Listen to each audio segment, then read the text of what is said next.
पश्चिम बंगाल और ममता सरकार के नक्शे कदम पर चलते हुए लालू परिवार और इंडी गठबंधन ने इलेक्शन के बीच हिंसा फैलाना, लोगों को डराना और इलेक्शन के बाद समाज में जो लोग अपोज कर सकते हैं अन्याय का, उसके खिलाफ समा बांध करके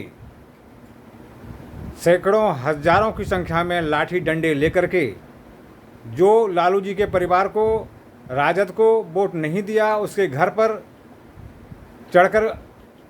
हमला करना, उनके घर को जला देना, चौक चौराहे पर जो बीजेपी के समर्थक या आप कह सकते हैं जो आरजेडी के विरोधी थे, उनको जहां भी पाया उनके साथ मारपीट, दंगा फसाद। इसकी घटना आपको 20 मई के चुनाव के बाद 21 मई के सुबह सुबह ही सारण लोकसभा के छपरा डिस्ट्रिक्ट में जो तांडव देखने के लिए मिला, इससे साफ जाहिर होता है ये इंडी गठबंधन चाहता है कि तानाशाही लाएं, लोगों को डराएं, धमकाएं, जो हमारा विरोध ना कर सके ज़बरदस्ती हमें वोट दें। बताएं, लालू की बेटी रोहिणी यादव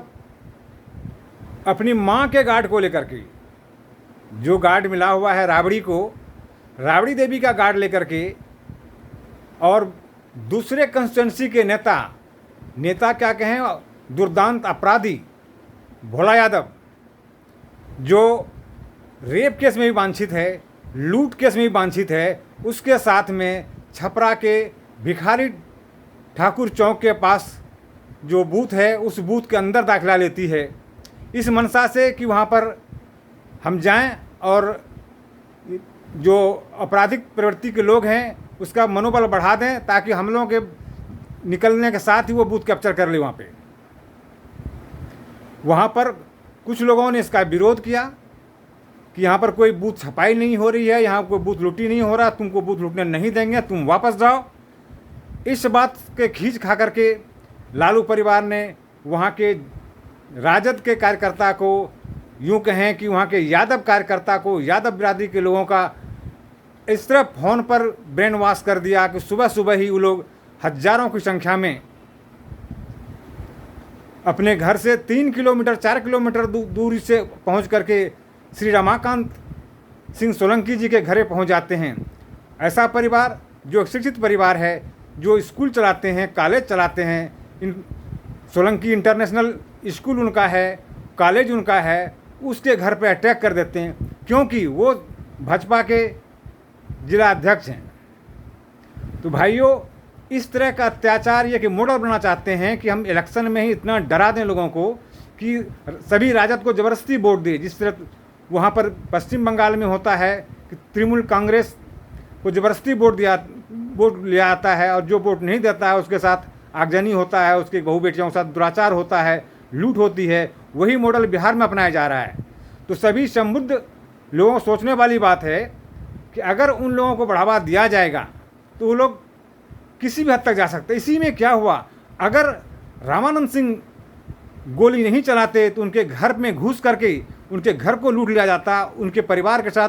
शायद ये लोग कुछ भी कर सकता था, महिलाओं के साथ बदतमीजी करता,